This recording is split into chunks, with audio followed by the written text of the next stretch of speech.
Aplix, tontonannya anak kedokteran.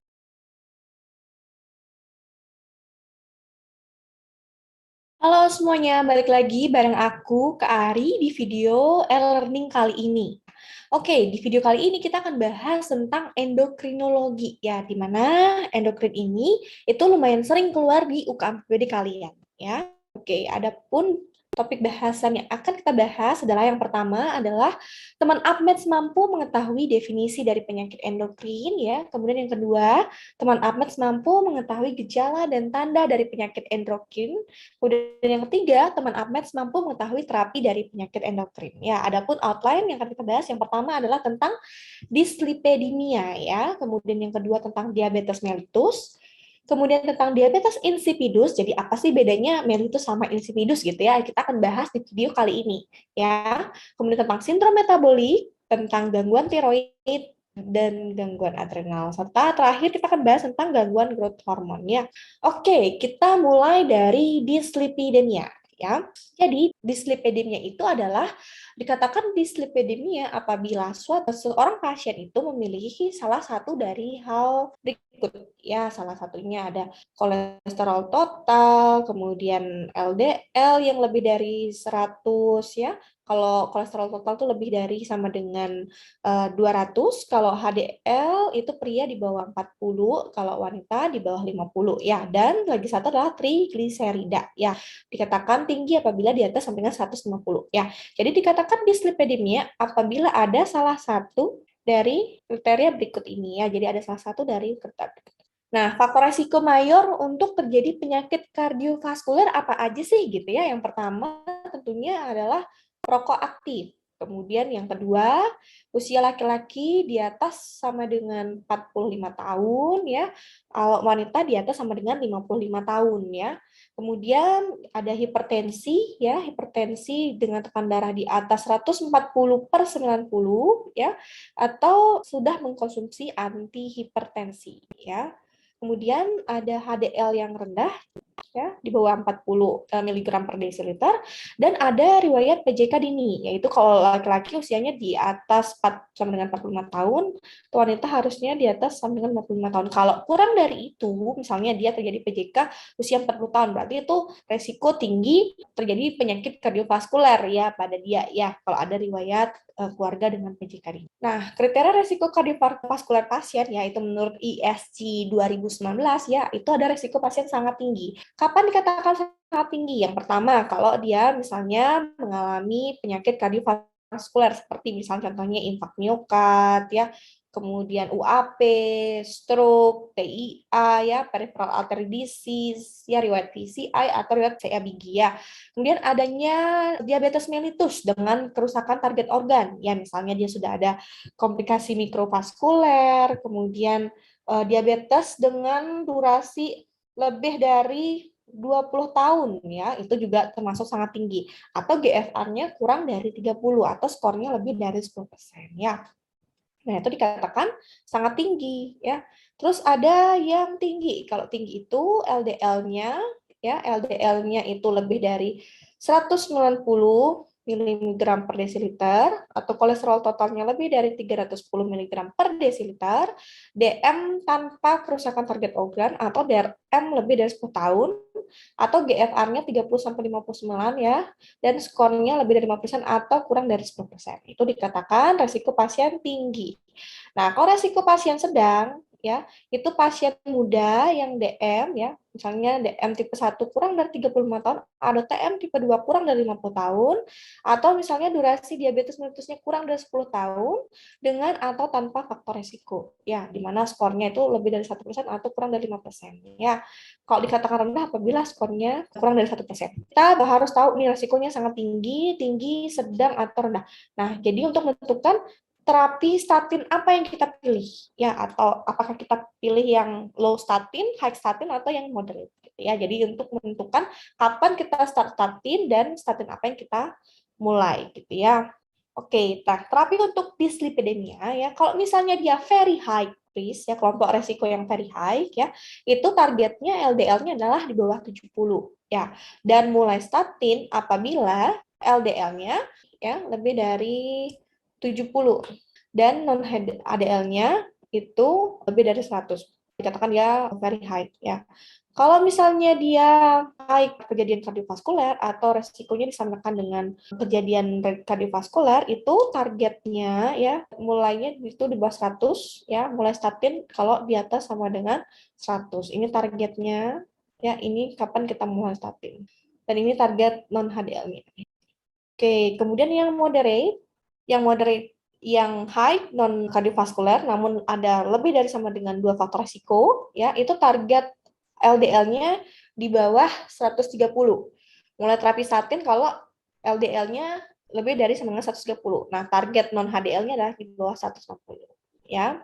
Kemudian yang moderate non PJK dan lebih dari 2 faktor resiko ya, itu target LDL-nya di bawah 130, mulai statin kalau LDL-nya di atas sama dengan 160 dan target non HDL-nya di bawah 160. Kalau dia lower ya dan non resiko kejadian kardiovaskuler kurang dari 1 sama dengan faktor resiko, itu target LDL-nya di bawah 160, mulai terapi statin kalau LDL-nya lebih dari sama dengan 190 ya, dan target sekunder non HDL-nya kurang dari 100 ya, itu terapi dislipidemia ya. Nah, kelompok pasien yang memerlukan statin. Nah, kapan sih kita kasih statin dan statin apa yang kita kasih? Nah, kalau misalnya dia high intensity, ya misalnya pasiennya faktor risikonya banyak gitu ya, DM-nya udah lama, kemudian ada kejadian kardiovaskuler sebelumnya ya. Nah, kita lihat nih, kalau high intensity ya itu umurnya kurang dari 75 tahun, kemudian usianya lebih dari 75 tahun atau tidak memungkinkan high intensity, dan secara klinis terbukti adanya penyakit jantung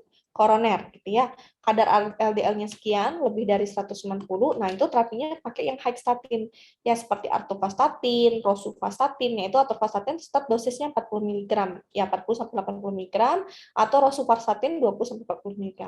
Target LDL-nya adalah harus turun lebih dari 50% dari sebelumnya ya. Nah, itu kalau high intensity. Kalau misalnya dia moderate intensity ya, itu misalnya ada diabetes mellitus, ada usia 40 sampai 75 tahun, nah itu pilihannya atorvastatin yang 10 sampai 20 mg, atau rosuvastatin 5 sampai 10 mg, atau simvastatin 20 mg ya, 20 sampai 40 mg, atau pravastatin juga bisa ya.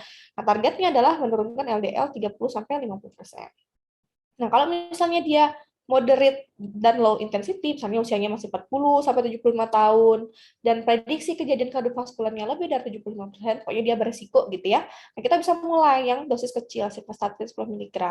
Ya, itu bisa dimulai dengan target LDR-nya diturunkan kurang dari 30%.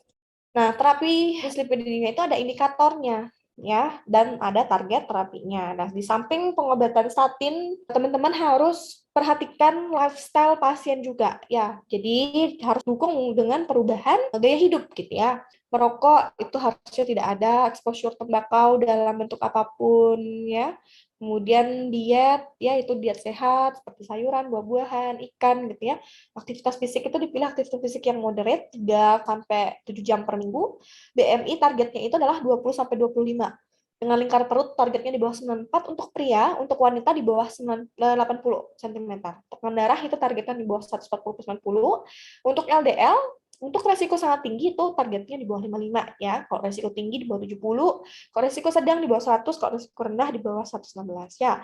Nanti triglyceridanya itu tidak ada target khusus, baiknya di bawah 150 ya, dan kalau dia ada diabetes, HbA1-nya diusahakan di bawah 7% gitu ya. Oke, kita kuis dulu tentang dislipidemia ya.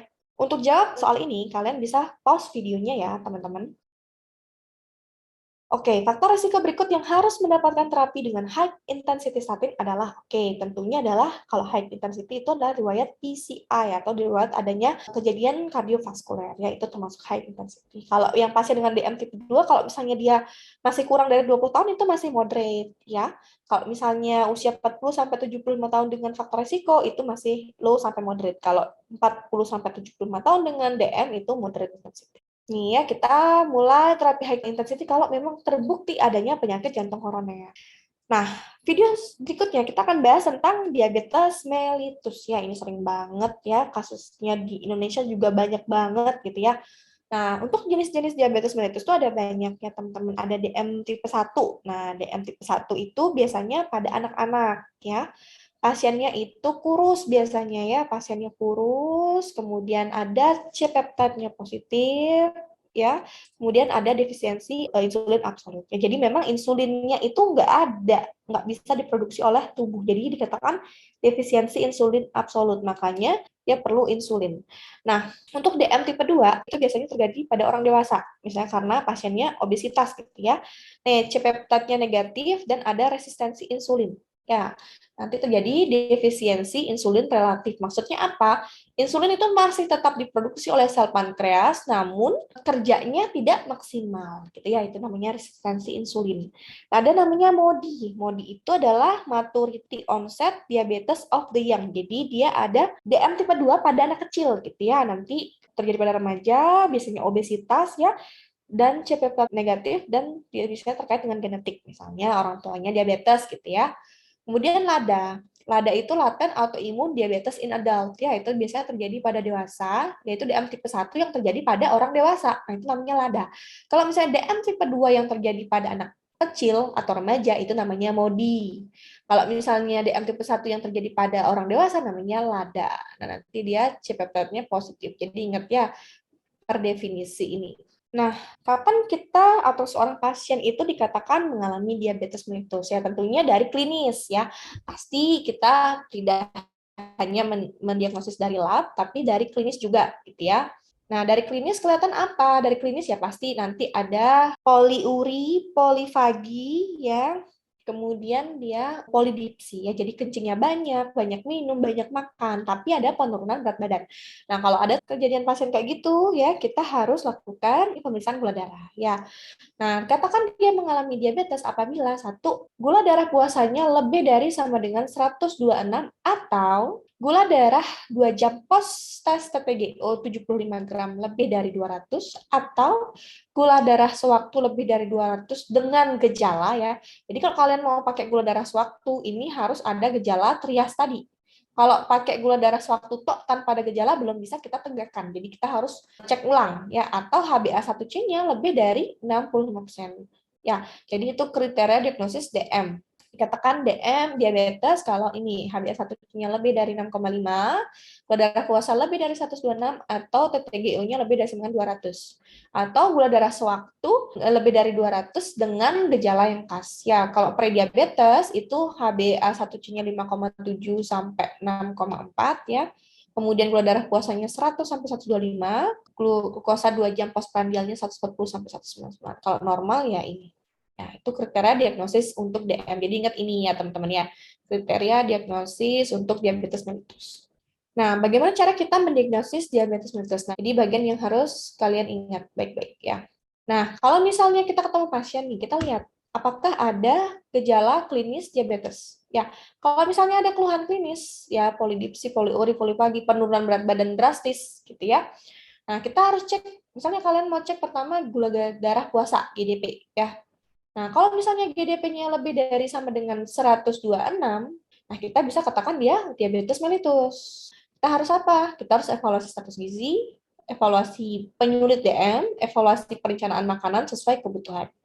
Nah, kalau misalnya kita ketemu GDP-nya kurang dari 126, apa yang dilakukan? Ya, yang dilakukan adalah ulang GDP-nya. Kalau misalnya seandainya ketemu lebih dari 126 GDP yang kedua, kita tegakkan sebagai diabetes mellitus. Nah, tapi kalau misalnya tes yang kedua lagi dia kurang dari 126, apa yang dilakukan? Lakukanlah TTGO, gula darah 2 jam postprandial. Kalau ketemu TTGO-nya di atas dengan 200, kita tegakkan diabetes mellitus. Kalau misalnya ketemunya 140 sampai 199, itu kita katakan dia sebagai TGT. TGT itu apa? Toleransi glukosa terganggu. Kalau misalnya kita cek GDS-nya, sama ya. Kalau GDS lebih dari 200 dengan gejala klinis khas, ya kita bisa tegakkan DM. Kalau misalnya dia kurang dari 200, kita harus ulang. Bisa GDS atau GDP-nya diulang ya. Kalau ketemu lebih dari 200 GDS-nya, kita tegakkan sebagai DM. Ya, kalau misalnya kurang dari 200, lakukan TTGO. Ya, nanti kita lihat apakah dia termasuk toleransi glukosa terganggu atau glukosa darah puasa terganggu. Nah, apabila kalau misalnya nggak ada nih, keluhan klasik nggak ada, iseng-iseng misalnya pas saya mau cek gitu ya. Nah, ketemu nih GDP-nya lebih dari 126. Yang dilakukan apa? Kalau ketemu itu harus ulang dulu. Kalau misalnya ketemu lagi lebih dari 126 ya DM dia ya. Nah, kalau misalnya dia normal, kita tag TTGO. Ya, kalau lebih dari 200 TTGO-nya ya DM. Kalau misalnya ternyata dari TTGO-nya dia kurang dari 140, gitu ya, itu termasuk glukosa darah puasa terganggu. Ya, gitu ya. Nah, bagaimana kalau misalnya nggak ada keluhan klasik, tapi glukosa darah puasanya 100 sampai 125? Ya, kita ulang dulu. Kalau misalnya masih di bawah 126, kita ke TGO. Nah, terus kalau misalnya ketemu di bawah 140, berarti dia masih GDPT. Nah, apabila kalau GDP-nya di bawah 100, GDS-nya di bawah 140, ya itu udah pasti normal. Ya, jadi ingat, gula darah puasa terganggu ya kalau ketemu GDP-nya 100 sampai 125. Kalau TGT-nya terganggu, berarti TTGO-nya 140 sampai 199. Kalau ada dua-duanya, berarti GDP-nya 100 sampai 125, TTGO-nya 140 sampai 199. Jadi ini dikatakan pre-diabetes. Jadi yang perlu kalian ingat itu adalah tabel ini ya, teman-teman ya.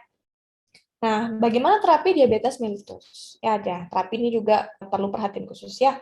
Apabila saat diperiksa pertama kali HbA1c-nya masih di bawah 7,5%, kita berikan monoterapi. Monoterapi yang pilih apa? Yang paling sering dipilih adalah golongan metformin. Kenapa? Karena dia aman ya, jarang juga menyebabkan hipoglikemi ya.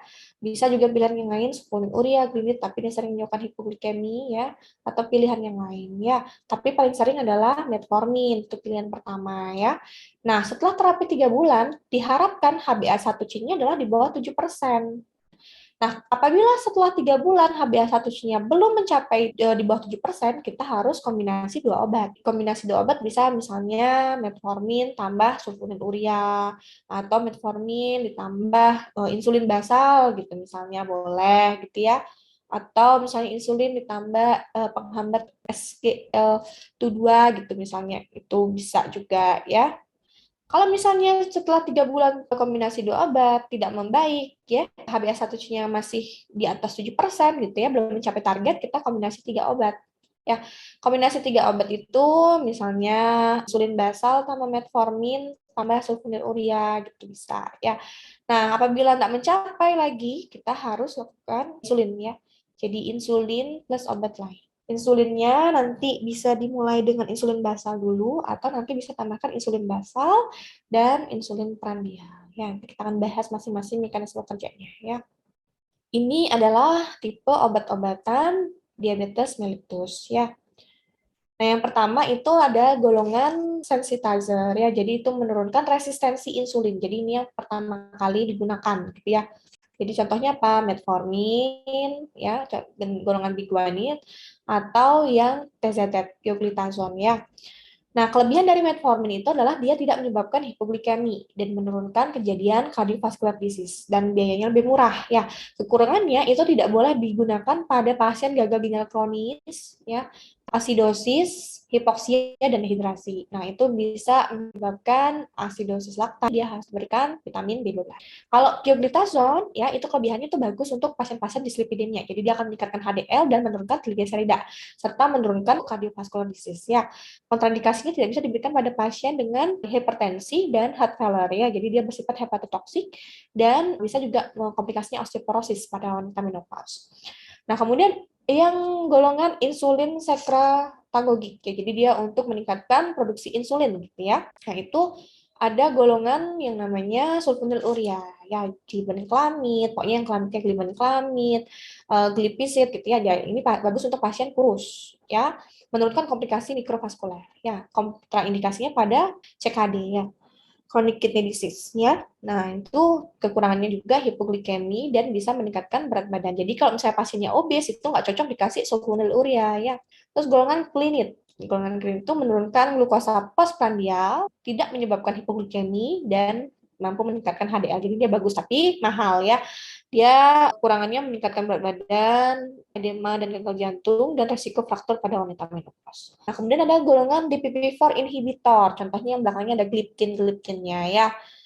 Ini tidak menyebabkan hipoglikemi dan toleransinya bagus ya. Kekurangannya bisa menyebabkan urtikaria sering banget ya, ada pankreatitis akut dan dapat MRS karena gagal jantung. Ya, itu kekurangannya. Nah, kemudian ada yang golongan agonis reseptor ya, GLP-1 ya, contohnya ada liraglutid, semaglutid, lisiglutid, abliglutid, exaglutid. Ya, kelebihannya tidak menyebabkan hipoglikemi, kemudian mampu menurunkan glukosa darah postprandial dan menurunkan beberapa risiko kardiovaskuler. Kekurangannya ada efek samping GI, meningkatkan denyut jantung, pankreatitis akut, dan berat badan naik. Ya, kemudian ada yang SGL2 inhibitor. Nah, ini contohnya yang glifozin ya. Nah, dia mampu menurunkan tekanan darah, kemudian tidak menyebabkan hipoglikemia ya. Kemudian dia mampu menurunkan berat badan. Jadi cocok untuk pasien yang obes. Tapi kekurangannya karena dia menghambat penyerapan glukosa, nanti glukosanya kan banyak keluar lewat urin. Nah, komplikasinya adalah ini ISK ya, kemudian poliuri, hipotensi dan hipovolemia, meningkatkan LDL dan meningkatkan creatinine transfer. Ya, kemudian ada jenis alfa glukosidase. Ya, contohnya karbosa. Nah, ini tidak menyebabkan hipoglikemi, jadi menurunkan glukosa darah postprandial dan menurunkan kejadian kardiovaskuler. Tapi kekurangannya dia bisa efek samping GI, jadi pasiennya sering flatus, sering kentut dia ya, dan sering diare juga gara-gara pemakaian akarbosa. Cara penggunaan obat. Untuk sulfonylurea itu diminum 15 sampai 30 menit sebelum makan. Ya, kalau metformin itu tidak terkait dengan jadwal makan, jadi boleh saja ya dapat diminum segera setelah makan ya. Kalau akarbose itu saat makan suapan pertama. Kalau insulin rapid itu rapid acting ya, itu disuntiknya 15 menit sebelum makan. Kalau yang short acting itu 30 sampai 60 menit sebelum makan. Kalau long acting malam hari ya yang putih itu ya sebelum tidur. Ya, itu cara pemakaian obat untuk diabetes mellitus. Ini KIE ke pasien ya teman-teman ya. Nah, kapan sih pasien diabetes mellitus itu perlu insulin gitu ya? Pasien diabetes mellitus itu perlu insulin kalau misalnya DM tipe 1. Nah, itu pasti perlu insulin ya pasti ya karena dia adalah defisiensi insulin absolut. Kemudian DM gestasional ya, kemudian HbA1c-nya lebih dari 9% dengan gejala ya. Gagal dengan obat oral ya, dengan dosis optimal ya. Kemudian ada penurunan berat badannya cepat, stres berat, misalnya dia lagi infeksi sistemik, ada kejadian stroke, ada misalnya ada penyakit jantung koroner gitu ya, itu bisa diberikan insulin atau misalnya ada gangguan fungsi ginjal dan kondisi perioperatif, misalnya sebelum operasi itu bisa ya. Nah, bagaimana cara pemilihan insulin yang tepat gitu ya? Bagaimana cara kita memilih insulin? Karena insulin itu ada yang long acting, rapid acting, ada yang short acting. Nah, kalau misalnya GDP-nya tinggi gitu ya, nah itu kita pakai insulin long acting ya. Contohnya Gaglin, Determin gitu ya, yang basal ya, yang long acting. Jadi yang kerjanya jangka panjang. Kalau TTGO-nya yang tinggi, itu kita pakai yang insulin rapid acting kayak Lispo, Aspart gitu ya. Kalau misalnya dia terjadi krisis hiperglikemia, kita pakai yang rapid acting. Kalau misalnya dia dua-duanya tinggi, TTGO sama GDP-nya, pakai yang dua-duanya, long acting sama rapid acting.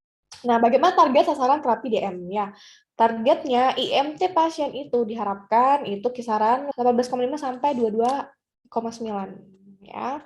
Kemudian tekanan sistoliknya harusnya di bawah 140, diastoliknya di bawah 90.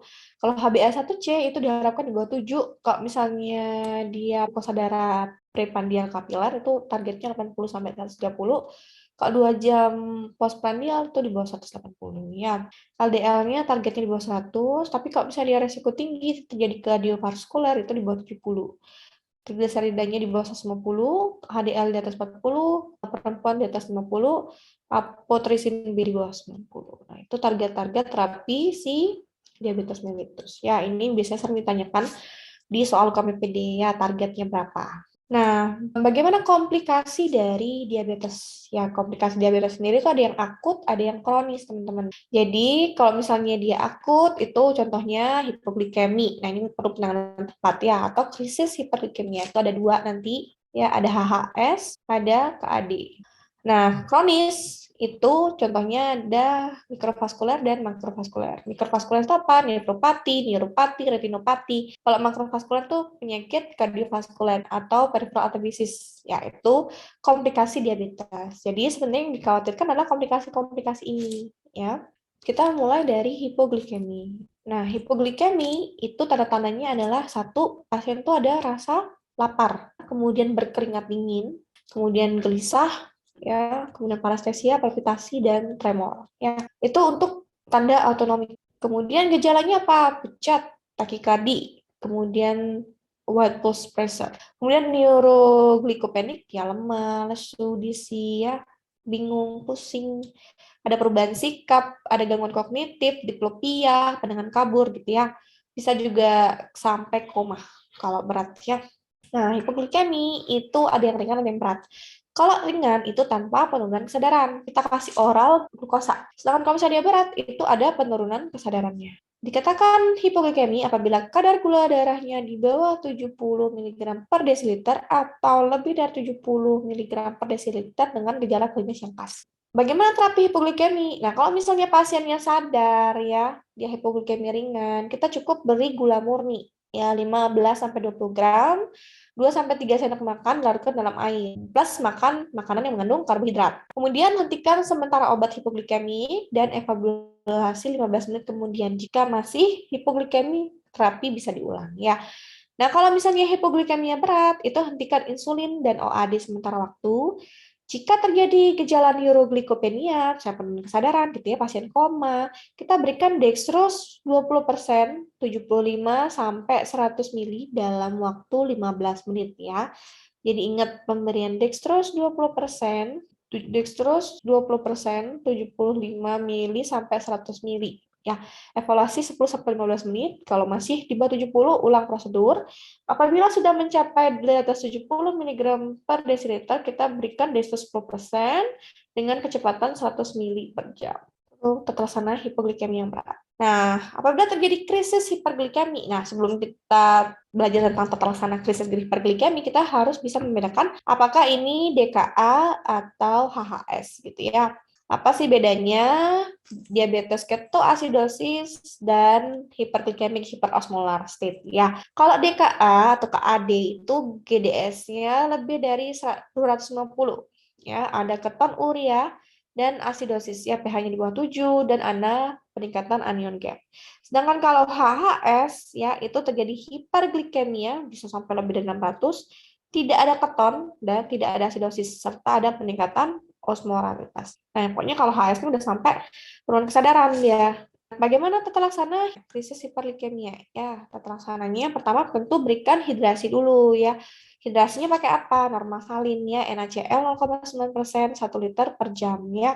Jadi korojol gitu ya. Cek kalium ya. Kalau misalnya kaliumnya kurang dari 3, tunda insulin, berikan dulu kalium 40 mg.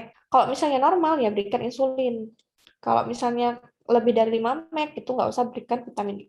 Kemudian setelah itu baru dosis insulinnya berapa? Itu kasih 0,1 intraunit per kgbb. Kasih yang rapid acting ya, ingat ya. 0,1 unit per kgbb. Berikan rapid acting ya. Kemudian cek pH. Kalau pH-nya di bawah 6,9, berikan natrium bikarbonat 100 milimol. Kalau 6,9 sampai 7, berikan natrium bikarbonat 50 milimol. Kalau lebih dari 7, tidak usah berikan bikarbonat. Targetnya, kalau KAD itu di bawah 200, kalau HS di bawah 300. Ya, itu target gula darahnya. Nah, ini penata-laksanaan KAD pada orang dewasa. Ya, sama hampir mirip sama yang tadi, cuma ini dalam bagan. Ya, yang pertama tentu berikan cairan ya, NaCl 1 liter per jam. Kemudian sebelum kasih insulin cek dulu kaliumnya. Kalau kurang dari 3, tunda insulin, berikan dulu 40 mg kalium. Nah, kalau misalnya pemberian insulin itu ada dua pilihannya ya, ada yang IV, ada yang subkutan atau IM. Kalau misalnya IV itu dosisnya 0,15 unit per kgbb bolus.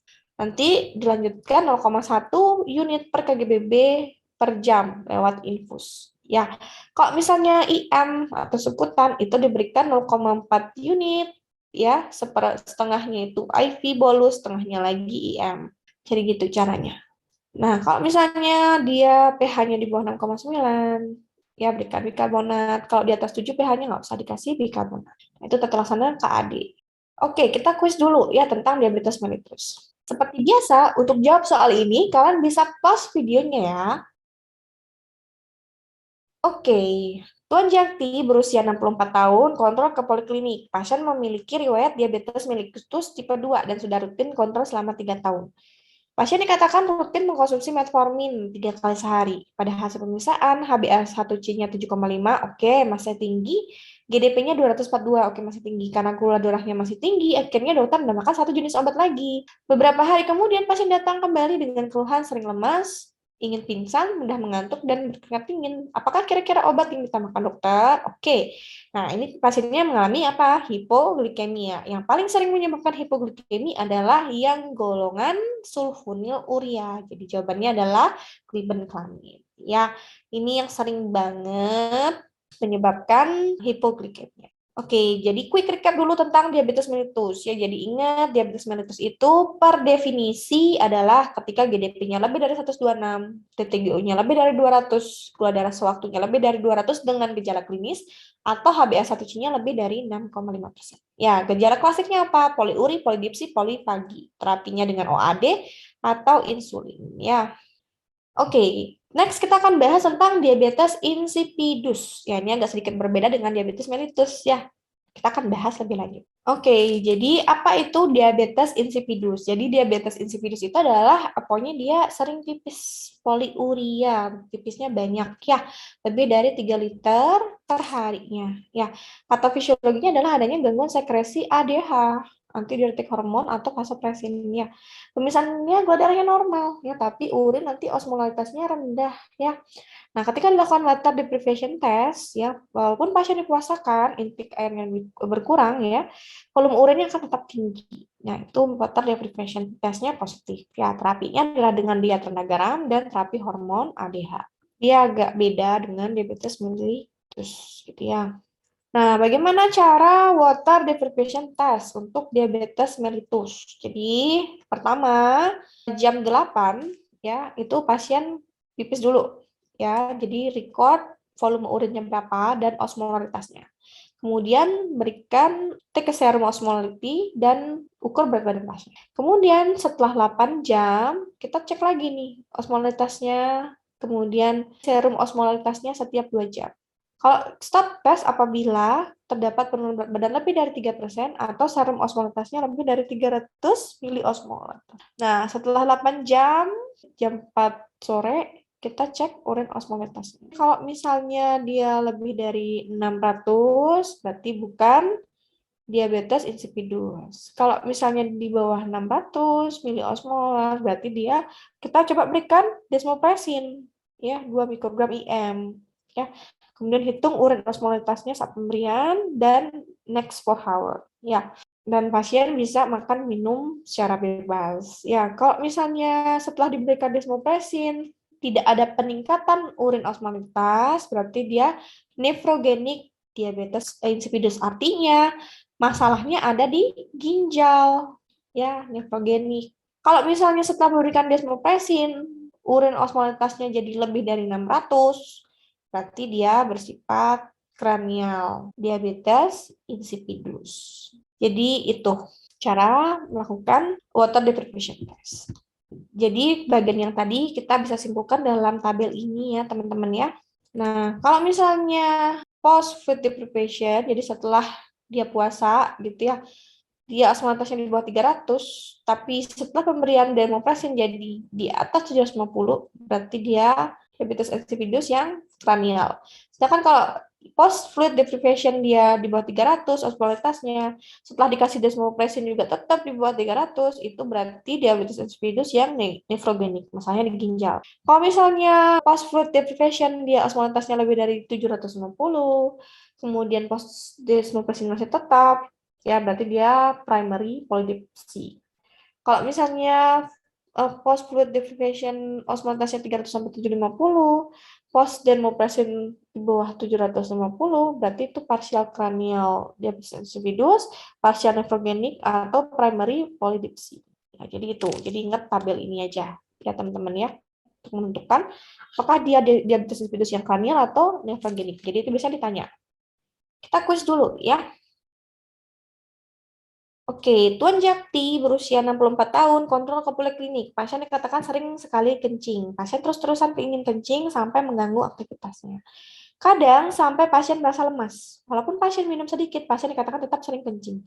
Pada pasien dilakukan tes osmolalitas urin dan dapatkan hasil bahwa urin pasien osmolalitasnya rendah. Pemeriksaan gula darah normal. Apakah diagnosis pasien tersebut? Oke, jelas dia diabetes insipidus. Ya. Nah, ingat diabetes insipidus itu dia ada gangguan sekresi ADH ya. Nanti gula darahnya normal, tapi osmolalitas urinnya rendah. Ya, nanti tesnya adalah dengan water deprivation test. Ya, terapinya dengan diet rendah garam dan terapi hormon ADH. Oke, next kita akan bahas tentang sindrom metabolik. Ya, jadi apa itu sindrom metabolik? Dikatakan pasien mengalami sindrom metabolik apabila minimal ada 3 gejala ini. Apa saja? Yang pertama adalah lingkar pinggangnya. Kalau wanita lebih dari 80 cm, kalau pria lebih dari 90, ya. Kemudian ada peningkatan trigliserida lebih dari 150, ya. HDL-nya rendah. Kalau wanita di bawah 50, pria di bawah 40. Gangguan gula darah, misalnya ada diabetes tipe 2, atau ada TTGO, ada GDP itu ya, atau ada tekanan darah sistolik lebih 130, diastolik lebih dari 85. Ya, jadi minimal ada 3 aja dari gejala ini kita bisa tegakkan sebagai sindrom metabolik, gitu ya. Oke, kita kuis dulu ya. Ini mati usia 74 tahun, kontrol ke poliklinik dengan untuk melakukan medical check up. Pasien memiliki riwayat diabetes mellitus tipe 2, namun tidak pernah kontrol. Pasien juga mengatakan kolesterolnya tinggi, namun tidak pernah berobat. Pada pemeriksaan gula darah puasanya 200, oke tinggi, HDL-nya rendah, LDL-nya 60, TG-nya 180, oke agak tinggi.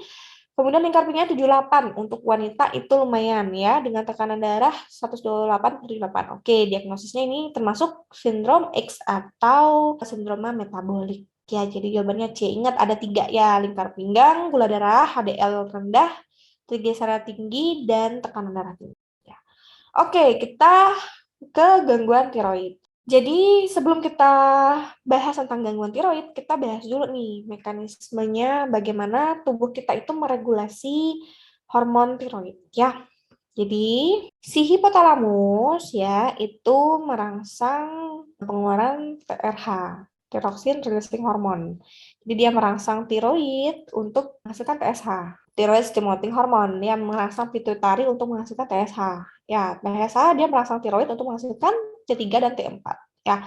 Nah, T3 dan T4 ini akan memberikan feedback negatif kepada pituitari dan kepada hipotalamus. Ya. Nah, ada jenis-jenis kita bagi 2 ya, hipotiroid sama hipertiroid. Ya, kalau hipotiroid itu ada hipotiroid primer dan sekunder. Kalau primer itu free T4-nya turun, tapi TSA-nya meningkat. Ya, jadi masalahnya adalah di tiroid itu sendiri. Sedangkan kalau hipotiroid sekunder, FT4-nya turun dan TSA-nya turun. Jadi masalahnya di pituitari ya. Nah, kalau misalnya hipertiroid primer itu free T4-nya meningkat dan TSH-nya menurun. Jadi masalahnya memang di tiroid. Kalau misalnya yang sekunder ya hipertiroid sekunder itu free T4-nya meningkat, TSH-nya meningkat gitu ya. Jadi masalahnya ada di sini di pituitari gitu ya. Nah, gangguan tiroid itu kita katakan seruma ya, jadi benjolan di leher ya, dan bergerak ketika menelan. Nanti kita ada 2, ada non-toksik dan toksik. Kalau non-toksik itu tanpa gejala ya. Nanti ada yang nodusa, ada yang difusa, berbentuk nodul atau dia batasnya nggak tegas. Kalau toksik itu ada hipertiroid dan hipotiroid. Bedanya toksik itu pokoknya ada gejala gitu aja ya. Kalau non-toksik itu nggak ada gejala. Nah, untuk yang hipertiroid, ya itu ada primer dan sekunder. Kalau hipertiroid gejalanya adalah dia berdebar, ya, kemudian tidak tahan panas, berat badannya turun, heart rate-nya tinggi. Itu ada primer dan sekunder. Kalau primer itu dia free T4-nya meningkat, TSH-nya turun. Dibagi 2, ada Graves' disease sama tiroiditis akut. Ya, Graves' disease itu nanti anti-TPO-nya positif dan ada exophthalmos. Kalau tiroiditis akut itu ada radang di tiroidnya. Jadi ada klinis inflamasi di situ, nyeri, merah, dan demam. Kalau sekunder berarti masalahnya di pituitari, misalnya karena tumor hipofisis, ya, dari kepala lama, diplopia gitu ya, atau pada mola, ya itu juga bisa. Oke, kemudian yang hipotiroid, ya jadi dia pasiennya tidak tahan dingin, berat badannya meningkat biarpun makannya sedikit, dan heart rate-nya menurun. Ya. Kalau yang primer, berarti masalah di tiroid sendiri, itu free T4-nya menurun, TSH-nya meningkat. Contohnya tiroiditis Hashimoto. Nah, ini nanti anti-TPO-nya positif. Bisa juga goiter endemis, karena kurang imodium, sering pada di pedesaan gitu ya. dan tiroiditis akut ya karena infeksi di tiroid. Ya, kalau sekunder itu TSH-nya turun, FT4-nya turun. Misalnya pada tumor hipofisis. Nah, hipertiroid seperti yang aku jelaskan tadi, dia berdebar, ya ada takikardi, kemudian ada tremor gitu ya, kemudian tidak tahan panas, berat badan turun dan eksotalmus. Misal penunjang yang harus kalian evaluasi adalah TSH, T4, anti-TPO. Ya, nanti gold standarnya adalah dengan pengecekan anti-TSH dan antibody tiroid. Ya, terapinya dengan metimazol 1 kali 10 mg per hari, bisa untuk bumil trimester 2 dan 3. Kalau misalnya ibu hamil trimester pertama, kasihnya PTU, ya 3 kali 100 mg. Simptomatisnya berikan propanolol, untuk takikardi, tremolnya berikan diazepam. Ya, definitifnya dengan tiroidektomi. Ya, jika seruma besar dan tidak berespon dengan pengobatan. Komplikasinya apa? Bisa terjadi tiroid storm, ya, krisis tiroid, dan atrial fibrilasi. Nah, kemudian sedangkan pada hipotiroid itu gerakannya lambat, ya, tidak tahan dingin, berat badan naik, keteknya turun, ya. Penunjangnya dengan TSH, T4 sama anti-TPO. Kalau anti-TPO-nya positif, itu berarti tiroiditis Hashimoto, ya. Terapinya dengan pemberian levotiroxin, ya, dan harus dievaluasi TSH setiap 4 sampai 8 minggu. Ya, komplikasinya bisa koma mixedema, dan jika hamil itu bisa dikatakan hipotiroid kongenital. Nah, kita bahas tentang hipotiroid kongenital. Jadi untuk hipotiroid kongenital itu gejalanya ini ya, perkembangannya lambat, tidak besar, pusarnya bodong, kemudian ubun-ubunnya besar ya, kemudian lidahnya juga besar. Pemeriksaan screeningnya adalah dengan pemeriksaan TSH bayi baru lahir ya, terapinya dengan pemberian levotiroxin. Jika diobati kurang dari 1 tahun itu akan sembuh sempurna. Kalau lebih dari 1 tahun dia akan jadi kretinisme. Gitu. Jadi ini penting sekali screening bayi hipotiroid ini apabila pada pasien-pasien atau ibunya mengalami hipertiroid dengan penggunaan obat. Ya, jadi harus di screening di awal. Nah, kemudian tiroiditis. Nah, tiroiditis ini adalah infeksi pada tiroid. Itu ada tiroiditis akut supuratif dan subakut ya, atau Dekuarkian ya. Bedanya apa? Kalau tiroiditis akut supuratif itu benjolan di leher yang ikut bergerak ya, dia kemerahan, nyeri tekan dan demam. Labnya ada peningkatan leukositosis terutama yang PMN, jenis PMN ya, neutrofil, monosit gitu ya. Hasil pemeriksaannya nanti ada peningkatan leukosit, gambaran PA-nya ada infiltrasi neutrofil dan ada hipertiroid atau hipotiroid sementara. Sedangkan De Quervain syndrome ya, itu benjolan di lehernya ikut bergerak sama menelan, tidak demam, bedanya hanya di tidak demam. Kalau di Quervain ya, masih ada leukositosis, gambaran PA-nya adalah granulomatosa dan multinucleated giant cell. Itu bisa hipotiroid, bisa hipertiroid. Nah, kemudian CA tiroid. CA tiroid itu dia benjolan di leher dengan massa berdungkul-dungkul, ya. Dan ada tentunya tanda-tanda keganasan, ya, ada penurunan berat badan, pemeriksaan kulit getah bening, misalnya dengan USG dan biomarker tiroglobulin. Untuk standarnya dengan FNAB. Nanti ketemu gambaran Hartle cell. Ini namanya Hartle cell, ya. Oke, kita kuis dulu. Nyonya Saras datang dengan keluhan adanya benjolan pada leher sejak 1 minggu yang lalu. Benjolan dikatakan nyeri saat ditekan. Pasien juga mengeluh demam bersama dengan munculnya benjolan. Sejak benjolan muncul, pasien merasakan lebih sering berkeringat, dada berdebar, nafsu makan pertama, namun berat badan pasien menurun. Tekanan darah sekian, 140 agak tinggi ya, heart-nya meningkat, suhunya tinggi ya. Pada bagian anterior leher dapatkan benjolan diffuse warna kemerahan ikut bergerak dan nyeri tekan. Dari misalnya TSH-nya turun, free T4-nya meningkat. Oke, berarti ini masalah primer ya. Dia hypertiroid yang primer. Karena dia ada demam, berarti dia termasuk tiroiditis fase hipertiroid ya. Oke, next kita akan bahas tentang gangguan adrenal ya. Nah, sebelum kita bahas tentang gangguan adrenal, kita bahas dulu tentang adrenal aksis ya, teman-teman. Nah, untuk adrenal aksis ya kita bahas ya. Pertama dari hipotalamus. Jadi si hipotalamus ini dia merangsang si anterior pituitary ya untuk menghasilkan ACTH. Nah, si TH ini dia akan merangsang kelenjar adrenal gland yang ada di ginjal gitu ya untuk menghasilkan kortisol ya. Nah, kortisol ini itu sama halnya ketika kalian konsumsi steroid jangka panjang itu juga sama nanti akan menghasilkan kortisol. Nah, untuk kelainan adrenal ini ya ada namanya Cushing syndrome ya.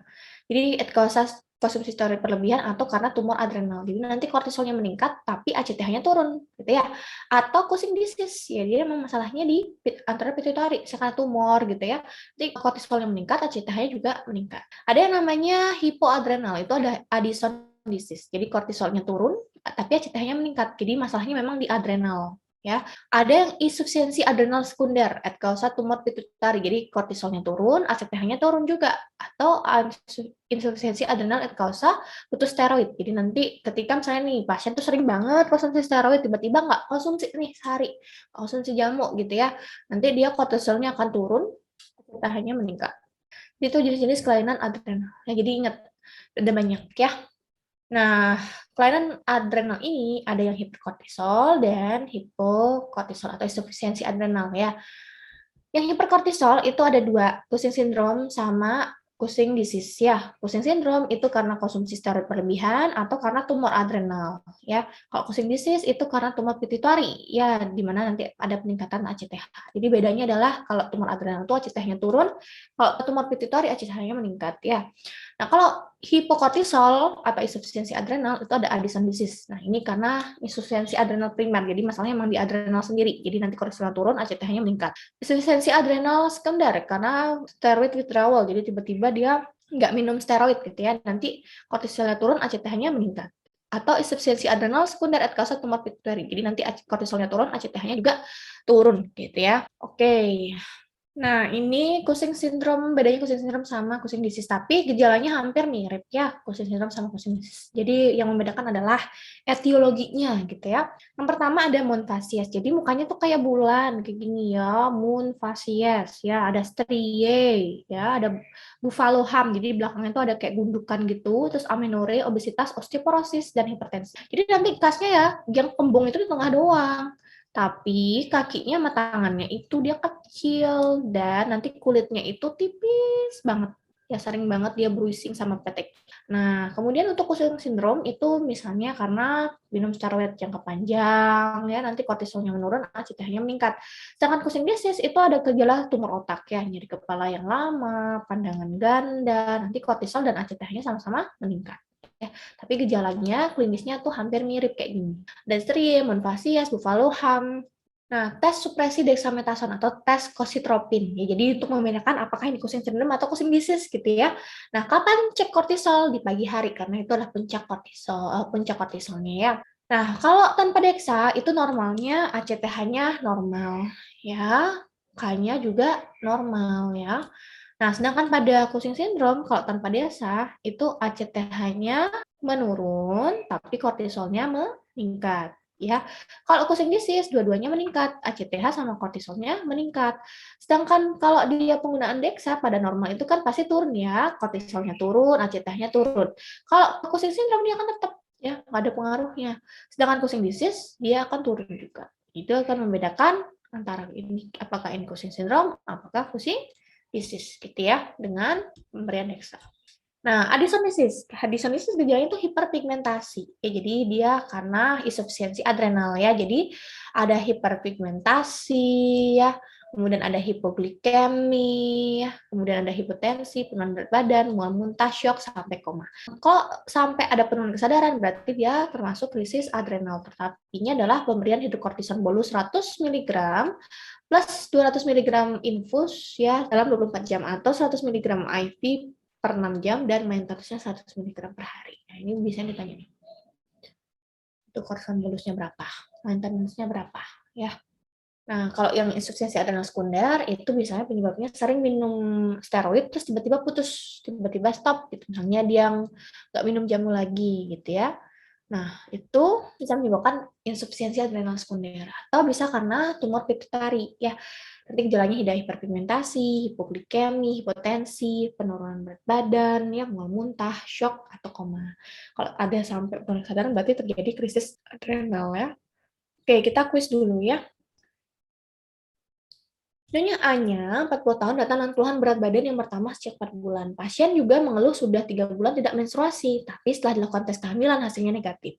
Pasien juga mengeluh sering nyeri kepala sejak 1 tahun lalu, mengeluh adanya pandangan ganda. Tanda vital tekanan darah 145, agak tinggi, nadinya 98, berat badan 66 kg. Pada pemeriksaan fisik temukan moonfasias, stria pada abdomen, dan ada peningkatan ACTH dan kortisol. Oke. Ada ACTH-nya meningkat, kortisolnya meningkat, dan ada gejala Cushing. Berarti kalau misalnya dua-duanya meningkat, berarti dia Cushing disease. Ya, kalau Cushing syndrome itu kortisolnya doang yang meningkat, ACTH-nya turun, gitu ya.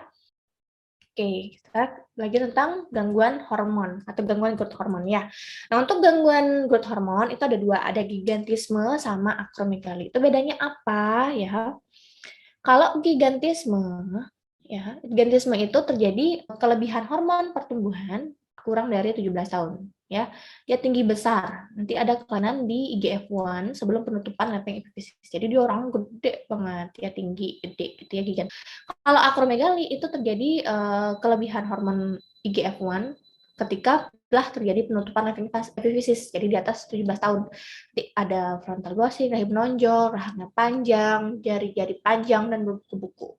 Nah itu ya, kalau gigantisme orang yang gede, kalau misalnya akromegali, ininya ada penambahan di dahi, di dagu, di jari-jari tangan. Nah, ini bedanya ya, akromegali dan gigantisme. Kalau akromegali, si gigantisme itu sering banget terkait dengan tumor pituitari.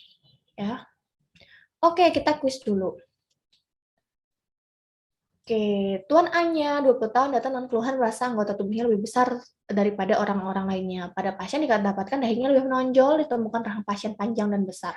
Tangan pasien sangat besar dengan jari yang panjang serta berbuku-buku. Tinggi pasien normal, tidak terlihat sangat tinggi. Nah, didapatkan kelainan pada IGF-1 pada pasien ini. Apakah diagnosis pasien? Nah, apakah karena dia rahangnya memanjang, dahinya memanjang, berarti dia termasuk akromegali. Ya, dan terjadi setelah usia di atas 17 tahun. Oke, sekian untuk materi endokrinologi hari ini ya. Sampai jumpa di video berikutnya. Bye-bye semuanya. Aplix, tontonannya anak kedokteran.